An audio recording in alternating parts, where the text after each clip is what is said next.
மருத்துவ நுழைவுத் தேர்விலிருந்து நிரந்தரமாக விலக்கு அளிக்க நடவடிக்கை தேவை என்று பிரதமருக்கு முதல்வர் ஜெயலலிதா வலியுறுத்தியுள்ளார்.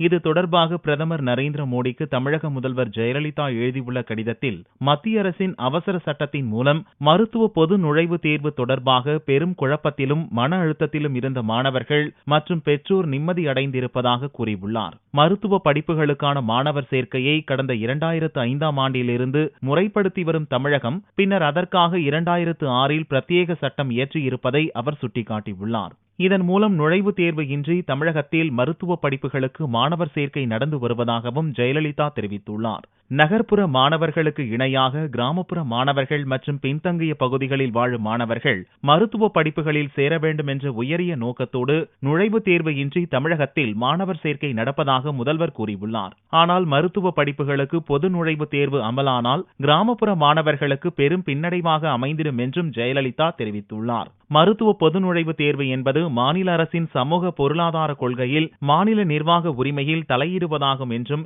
எனவே ஓராண்டுக்கு மட்டுமின்றி மருத்துவ பொது நுழைவுத் தேர்விலிருந்து தமிழகத்திற்கு நிரந்தரமாக விலக்கு அளிக்க நடவடிக்கை எடுக்க வேண்டும் என்றும் ஜெயலலிதா வலியுறுத்தியுள்ளார்.